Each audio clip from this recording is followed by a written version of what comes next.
Several years ago, I had a golf course call me in, and this was conditioning their greens. They had essentially lost their greens.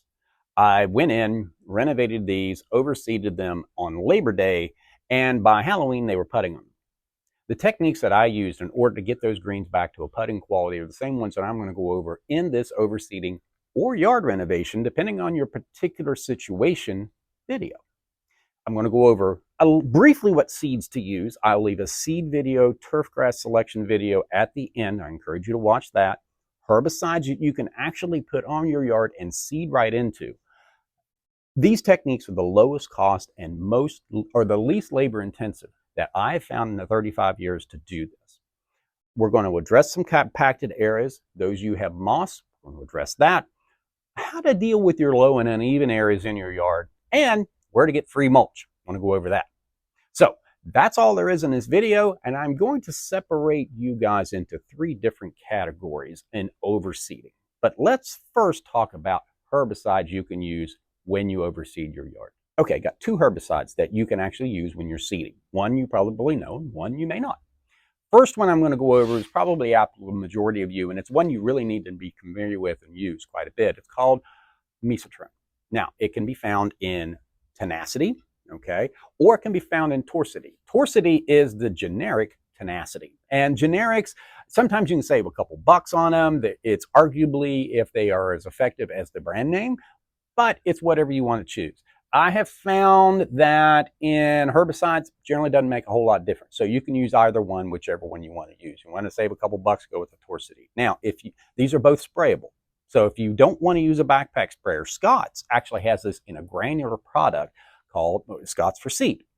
This one, and you can put that out with a broad press spreader, and it performs very well. Now on the Scott's product, one thing nice about the Scott's product is it also has a starter fertilizer in it. So keep that in mind when you see the price. It's not alarming price, but at least you've got both the herbicide and your starter fertilizer already in it. Makes it easy. Now, what you want to do on these herbicides is you do not want to mow 2 days before you put them out or 2 days after. The reason being is you want, as I've said in my herbicide videos, you want that leaf blade exposed for that particular weed. So you don't want to mow it, then put it out. You want it to be able to absorb by the plant. Okay, then you want to wait 2 days after so it sits on that leaf blade and is actually absorbed into that weed, so that way you get better control. The second herbicide you can use is glyphosate, more commonly known as Roundup. I will leave a link specifically to a Roundup product down below if you really want to do this. If you really have a hot mess, if you want to just simply start over, you can use my renovation technique that I used on my backyard. Put the glyphosate product out, then do that. Essentially, you got to understand that glyphosate is only absorbed by the leaf blade of the plant. Therefore, you can seed right basically behind it, and it's not going to affect the new seedling because the seedling doesn't have any leaves yet. It's still on the leaf. Now, so you can go ahead and put it out, and I always wait till the next day. I always do.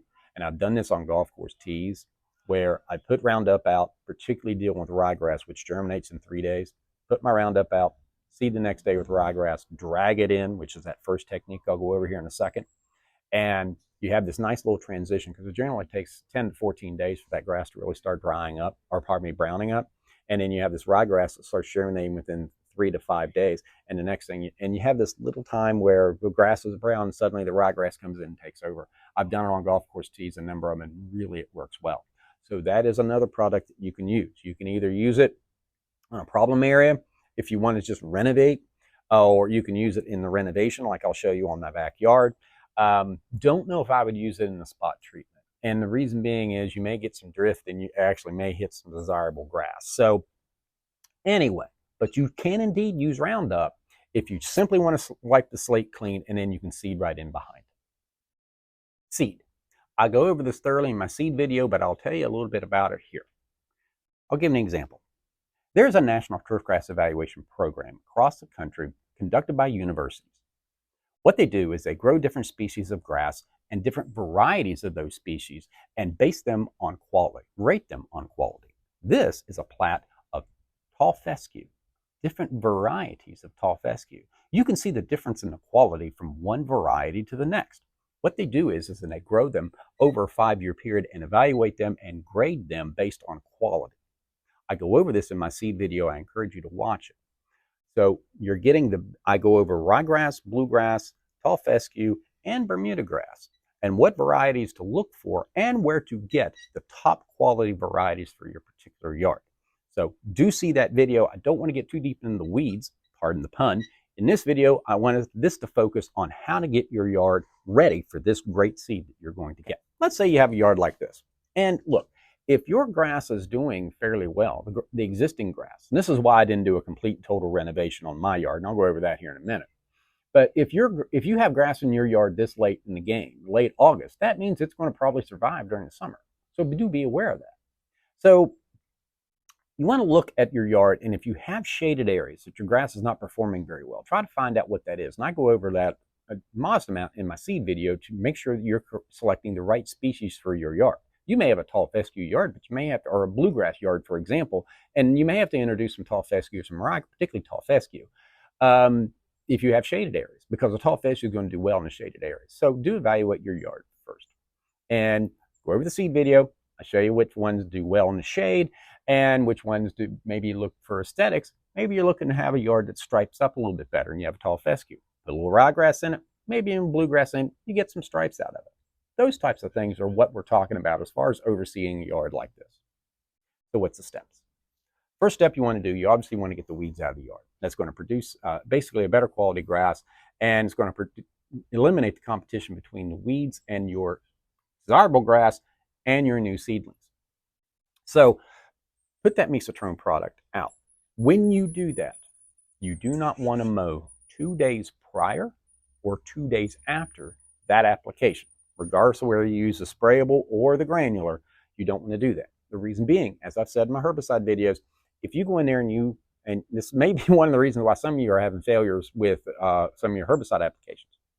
You do not want to mow 2 days before because you want the leaf exposed on that weed.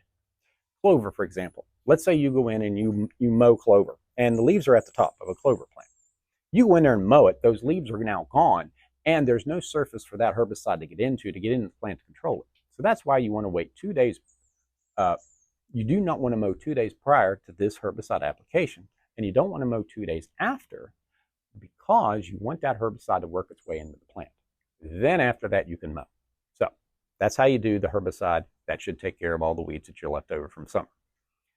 Then 2 days after that application, you want to mow your yard, dropping it by 1/3.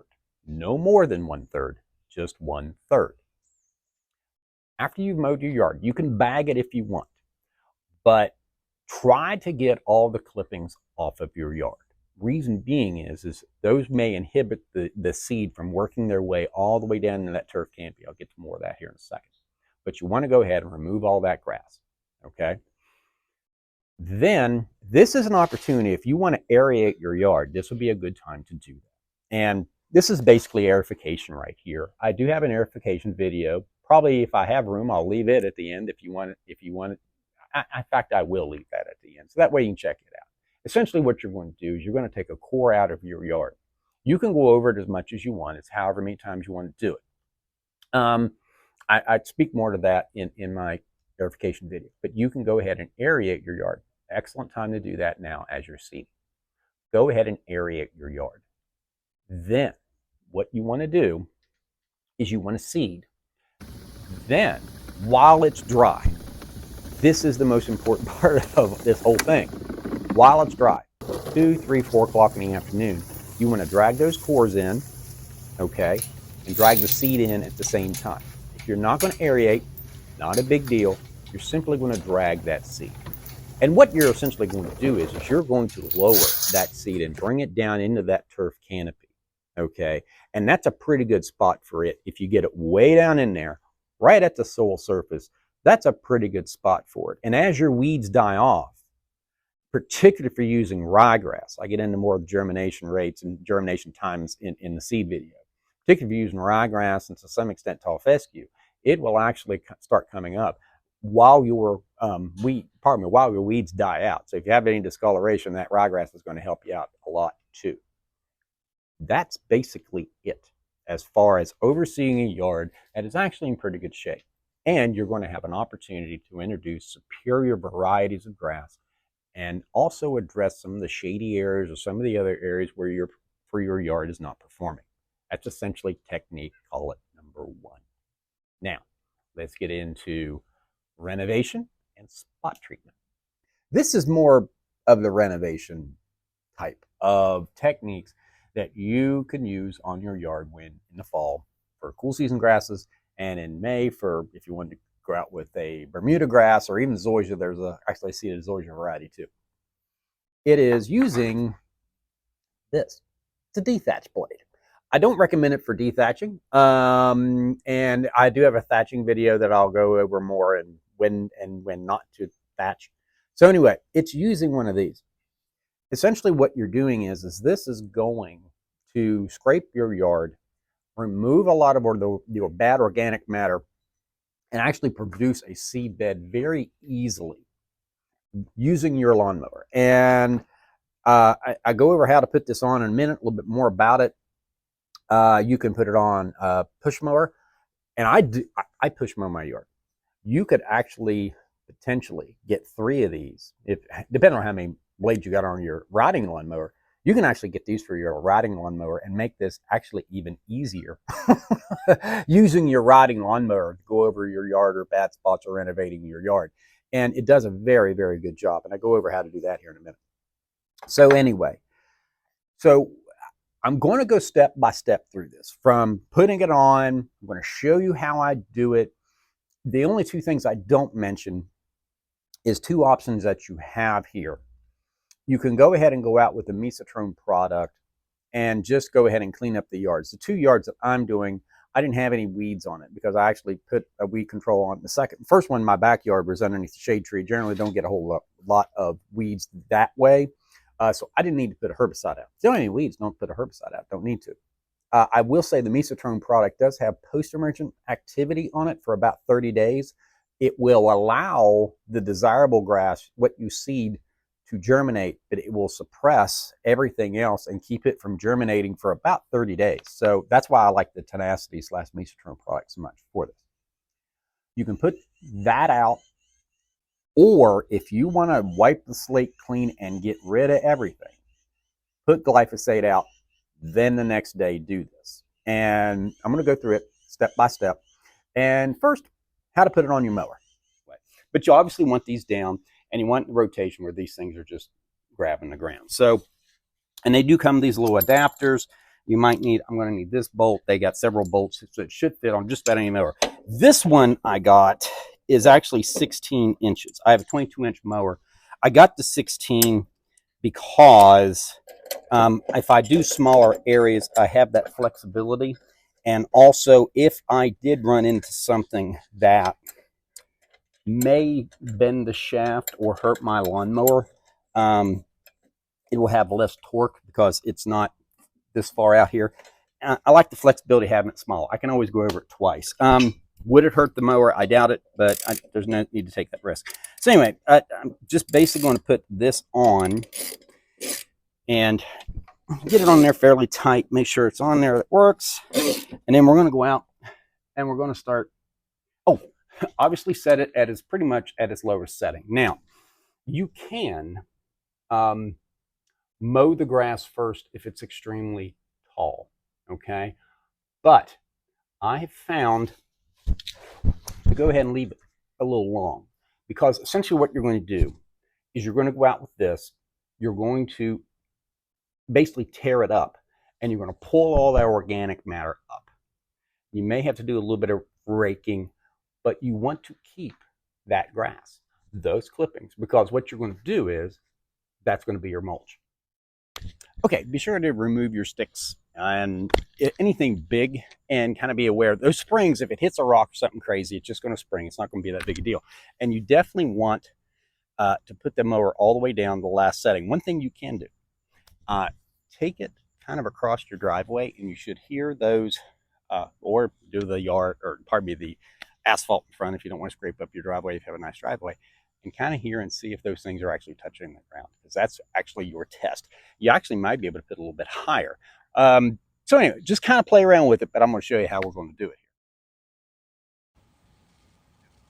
here. You just want to go slow and steady. I found that pulling it across the lawn is the easiest way to do it. Just slow and steady. This is an area I did about a week ago, and you could see where the healthy grass is actually coming up. So, I mean, you're going to get some cover and you're going to leave some grass. To give you some appreciation for how dry it is, look at the crack in this soil. I mean, they are all over the place. Now I've got this kind of, look at this, crack. I mean, that's how dry it is right now. I'm surprised I have any grass here at all. But anyway, let's get after it. Continuing on with the first pass, just steadily go over the yard and take your time as you go. After you're done with the first pass, go ahead and rake up all the organic matter. I chose to kind of put it in a little bit of in rows here, and then you're going to come through and you're going to pick it up with your tarp. This is the easiest way I've found to kind of harvest what you're eventually going to use for your mulch. Just set the tarp down to the side of the little row you made there and simply rake it on there. Instead of picking it up and handling it and bending over, this is the easiest way to do it. Just take it, put it right between your legs and put it right on the tarp with your rake, and this cleans it up pretty well. Here's my second pass. It's a lot easier to push, and you can go as aggressively as you want. Now, keep in mind, the more times you go over it, the less of the existing grass you're likely going to have. But this second pass really makes a nice media for you for the grass to come in. It's unlikely the mower is going to get right up against your landscape beds, and always like that nice crisp edge between the yard and the landscape bed. That's why I've got the trim here. That's why most of you have the trim. But I'm going to take this garden weasel and just go through here real quick and really disturb just the area about as wide as a garden weasel, every bit of 6 inches, and just make sure that this has got good media to get that grass coming in here and giving me that nice crisp edge that everybody wants. I've got an area where it's compacted. The dog comes out here and pees, and every time you leave to the yard, you're going to have a compacted area here. Now, a couple things you can do. One, like I said, if you use one of these steel rakes, just kind of go back and forth in here and really agitate it up and get that compaction out of here. And try to keep folks off this if you can until, as best you can, until the seed really gets a good go here, because it is going to be traveled on quite a bit, and I know it's almost impossible to keep the dog off of it, but do what you can. The other thing you can do, if you got one of these garden weasels, and you can do this if you have areas in your yard that look like they really are not disturbed as well as they maybe should be, you can take these garden weasels, go right at the top of it, and that will actually alleviate this and make this a lot better and a lot more suitable. I've actually got some low spots I want to fill in here, but in your compacted areas, spend a little bit of time there and really work those, so that way that grass, the grass in that area is going to be stressed, and it's going to have the best media in order to grow through that stress and do as well. Okay, this is the results of pass number 2. I'm pretty happy with it. Now, there are, and you can see a few clumps, okay, that you could possibly live with if you don't want to go over it again. I am going to go over it one more time. And what I'm going to do is I'm going to take the wheels of my mower and I'm going to raise it up just one notch to where it's sort of angled like this, and then very quickly go in this area. And what that's going to do, I've done a little bit of it already. You can see how smooth this is. I essentially have created here a mixture of organic matter. People say, you know, they mix peat with sand, for example. I essentially have created a sponge here that's got dirt in it. And what I'm going to do, I'm going to put that seed down in it, and I'm going to run over it and squish all that stuff down. I've got good soil seed contact. I've essentially created with a little bit of organic matter, a sponge that's going to actually hold water just that little bit better. Now, I'm doing approximately 2,000 square feet. For tall fescue, I'm going to go out at 7 pounds per thousand. Now, if you go less, then you're going to have a thinner stand. If you go more, there's two things that can happen there. One, obviously, you're spending more money than what you should be. Secondly, if you go too high, and tall fescue can be seeded approximately 6 to 8 pounds per thousand. I'm going to go in at happy media about 7 pounds per thousand. And what I basically will do is, I've got 2,000 square feet. I need 14 pounds. So I'm going to take a scale and a bucket. I'm going to fill that up to get to 14 pounds. And then I'm going to basically open up my spreader as high as it can go and spread it out as uniformly as possible. You know, granted, when you're putting out fertilizer, you really need to calibrate your spreader very well. But when seed, obviously, it's not that big a deal. You just need to be sure it's uniform. And this is going to ensure that. And I'm going to go ahead and fill this all the way up. So Home Depot bucket is going to be about 14 pounds of seed. Now I'm putting out tall fescue. If you're putting out Bermuda grass or bluegrass, that is a much smaller seed. So you're going to have to set your spreader accordingly. I'm going to leave a chart for you down below in the comments. It's in that first comment of how to set up your spreader for bluegrass and Bermuda. Here's the key thing. Rolling it in. What we used to do on golf course greens, we actually took a Sand Pro, which is a sort of an off-road vehicle, more or less, and you can track this in with your side-by-side or whatever. I chose to use a golf cart and a roller, but this is where you get the good soil seed contact, and that is essential when you are doing a renovation like this, because if you get good soil seed contact, you're going to shorten the germination of that grass by several days, and the percentage of what actually comes up increases as well. So it really makes a big difference. You can track it in with something with knobby tires or just anything to push that seed down into the soil just a bit and tighten it up. Makes all the difference in the world. Okay, pretty much ready for mulch. I'm encouraged because it's really pushed down in there really nice. There are areas that I don't see a whole lot of seed, and that is actually encouraging. If you put it out uniform and if you roll it in, you don't see any seed, that means it's really down in that soil really well. After rolling it, I found a couple low areas. This is actually, if you see me working both sides here, you can't really tell in the video, but this is a vole indention, if you will, and I'm working both sides of it all the way through it because it's sort of like, basically like a little ditch in my yard, and I hit them with a lawnmower, and it does irritate you when you do it. So I'm taking this garden weasel after I've seeded it. So I'm working the seed down in here too. And I'm just taking this garden weasel over, and then what I'll do, I'll smooth it out with my hand, and it really just evens it up. You don't have to put any soil, topsoil down or anything else. Just kind of loosen it up and smooth it out, and you're good to go.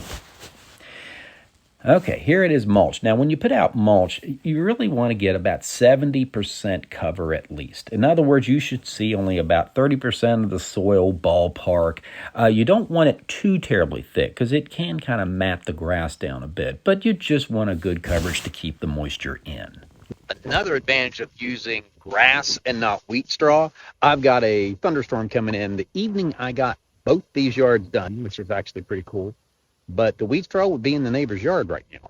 And the grass is actually staying put. So that's one of the drawbacks, I guess, because it's longer. I don't know, but that has stayed put, and the wind's blowing pretty doggone good right now. 2 weeks later, not too bad. I've been happy with it, but the weather's not cooperated with me at all. Over the last 2 weeks, we have had 7 days of those that have been above 90 degrees.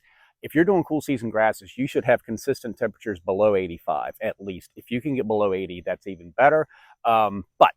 And I've had 1 rain event. And this is so far where we're at. Okay, this is yard number 2, option 2, whatever you want to talk about. And this may be your yard. The first one's going to be a renovation. This one is a spot treatment.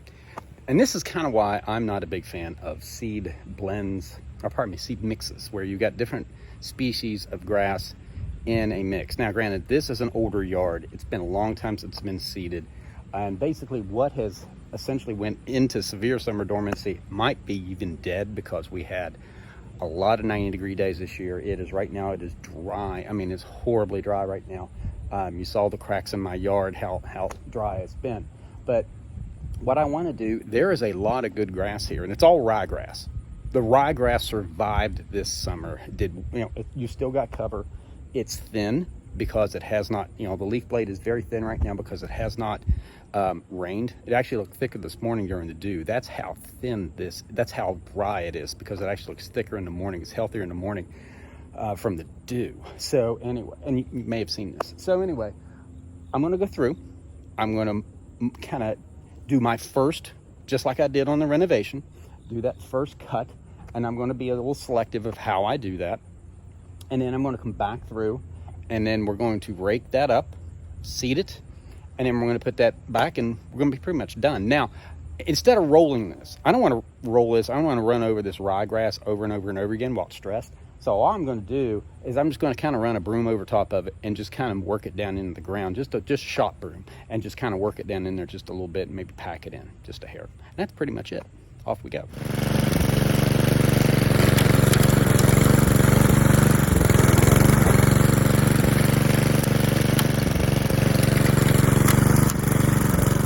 Okay, this is basically what you're doing. You're just hitting the spots that are bad. I'm leaving, you see the desirable ryegrass, and it's reasonably healthy. I'm just going to go through here and hit the just spots more or less like picking this, and choosing and these just areas that just kind of need mulch to them be up. tore up. I'm going to pull and this taken organic out matter for off, I can seed and then into I'm going it. to But this removes this material maybe do a very little bit well of garden and weasel in some of allows these that good teeny soil tiny seed little contact spots, eventually. This is my and first then I'm going to pass. seed. So anyway, here's more of me just going over it and how I'm doing it.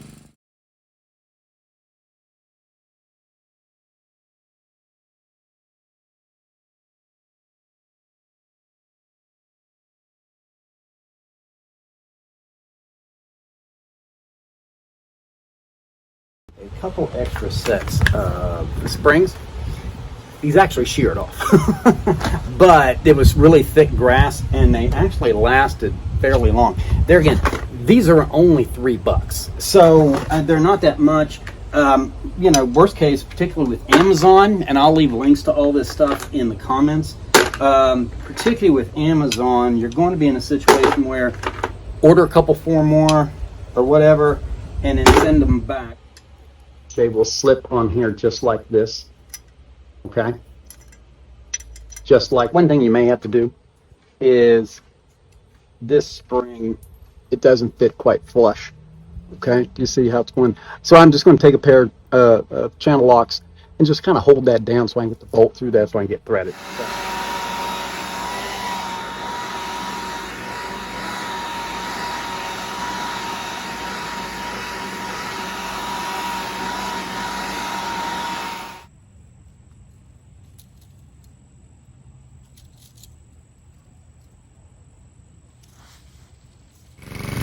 Okay, for these small areas, we're just going to hit it with the garden weasel, rake up the grass, take a little bit of seed out of this, and then put it right there. Stamp it down on your foot, a little grass on top of it. For mulch, you're good to go. In the larger areas, just go ahead and remove any excess mulch that you have or dead organic material off the good grass and mulch with the grass that you already took off. It's free, it's there, might as well use it.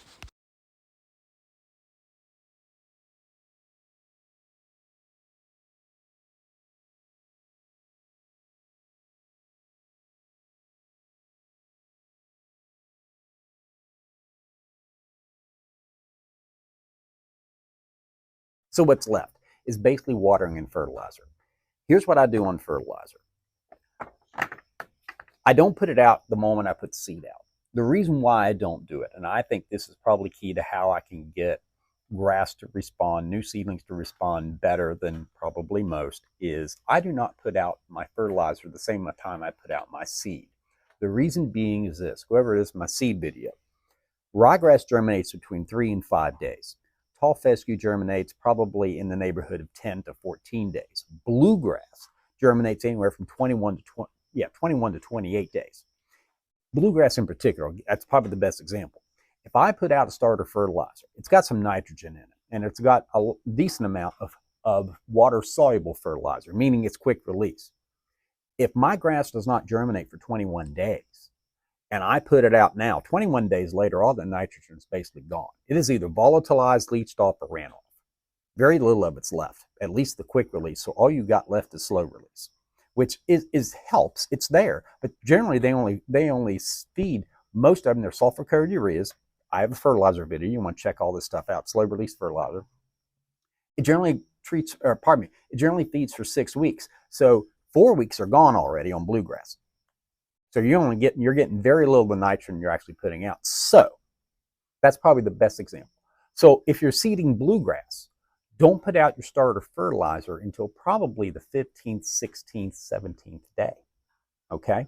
If you seed in early September and it's fairly warm, you're probably going to be closer to that 20 to 21 days on germinating of bluegrass. If you're seeding in October, you're going to be closer to that 28 days. That's what you want to base that fertilizer application on, is actually when that seed is going to pop, meaning it's going to germinate. Then it's going to start using your nutrients. It ain't going to use it till then. In fact, it's going to use what's in the seed first, like an egg. Okay, it'll use that all the nutrients in the seed first. Then when the roots develop, then it starts absorbing your fertilizer. So really, even after it's germinated, maybe a day or two, it's still using the energy in the seed. So that's why I delay my fertilizer application. Ryegrass, you can probably put it out 3 days later. Tall fescue, probably 8 days, maybe 5, depending on if you're early in the year. The biological activity doubles for every 10 degrees. So the sooner you can do this, you don't want it too hot and too dry, but the sooner you can do this in the year. Also be careful about your pre-emergent applications. You cannot put down pre-emergent other than this tenacity product and then seed into it. So you've done a June application, you're probably fine. For early September, you should be fine, depending on your rate, but you should be fine. You can go out, not a big deal. I just want you to be aware, don't put out a pre-emergent herbicide and turn around and think you're going to see that. It's not going to happen. It's going to be months. Read the label on the particular herbicide that you use. So there's fertility and a little bit of fertilization. Now, as far as irrigation, these are a godsend. I am going to leave links to these, to Amazon, in the comments. I use this. I have got a drip irrigation system. You may see it. I don't know. It's in all my flowers. I've got this hooked up to a drip irrigation system for all my flowers. I've got garden. My wife's got a little garden over here. These things are great. And this time of year, they're generally on sale. So I'm going to leave links to these. What you do is there's a clock set on this, and basically you set the clock for a certain time, the time of day. Then there's a start time of when you want to start, okay, and you program that in. And then you can go how long you want to run, how many minutes, okay. Anytime you just turn that dial, and then how often. And you could do it every day, every 5 days, or 7 days. I don't know how many days it goes up to. I usually use it about every day. So anyway, long story short, there's generally this one has 2 different stations. Some of them have as many as 4. And if you have a large area and you're doing an entire yard, you're probably going to need one with several stations, because your limitation when you're watering is going to be how much water you can physically get into the sprinkler. You need to kind of observe that, okay? Hook up how many sprinklers and start seeing, and make sure you have good coverage when you do this. So you may need more than 2 stations for a yard. You probably will need 4 to run, maybe 2 sprinkler heads per station, and per hose. Probably going to need some hoses, but don't sweat this too much, because if you've mulched properly, this is not too bad. This is just, I'm giving you the ideal as far as watering. You generally want to water between 1, 3 o'clock during the afternoon. If it's really hot and dry, you probably want to hit it at 1, maybe you hit it again about 6 in the evening. And this is a very quick irrigation. This is like probably running just maybe 5 minutes tops. You only want to put maybe, I don't know, 5/100ths of an inch, just enough to moisten it. You're not watering it. You're not watering the grass for it to adequately absorb and be a part of the soil profile and all that. You're just keeping it moist. So run it at maybe 3-5 minutes tops per station. As far as the irrigation heads, get some cheap ones at Walmart. There's a few down here. Actually, I looked at Walmart. I'm going to leave a little sprinklers down here. They're very easy to operate. From Amazon, you can go that route if you want. I actually did some comparative shopping on Walmart, because I thought about just running out and getting them real quick. And actually, I think the ones from Amazon might be cheaper, that I recommend down below. However you want to do it. Anyway, so water probably until it starts germinating, until it gets kind of going. And after that, you don't have to water quite so much, particularly in September when it's cooling down. So anyway, covered pretty much everything. I keep my videos very topical, very current, meaning something you should be doing, like overseeding right now. If you subscribe and hit the bell, okay, you will get notifications when I make videos, and it will give you a heads up of things you need to be doing, thinking about, or problems you may be having in the very near future. And that little hitting the bell will probably prevent you, and probably at the end of the day save you money, because you're going to be able to do something preemptively rather than trying to cure something. So anyway, but been at it now. YouTube channel now was July of last year, been over a little over a year. We have over 2,600 subscribers, I believe, and things are going really well. So anyway, I hope this has been helpful. I'm here to do 2 things. One, help you achieve your goals, and two, save you a bunch of money. I don't sell products. I am an Amazon associate. Amazon associates, I'll just be candid, we get like 5% of something on these links. I get whatever you buy, I get like a 5% finder's fee. It does not increase your costs at all. It's not, I'm just full disclosure. But, that's, so I've been doing this for 35 years. I'm near retirement. I ain't got nothing else better to do. So kids are gone. But if I can help you guys, it's really actually, I enjoy doing this. And if I can help you achieve your goals and I can keep you from wasting money and some of the goofy stuff you see online, keep you from getting into that, I've been doing this a long time. So hopefully that's helpful. But anyway, I'm agronomist Greg Phillips. I hope good luck with this. This is probably one of the more important things that you can do for your yard and really start things off getting going from next year. Anyway,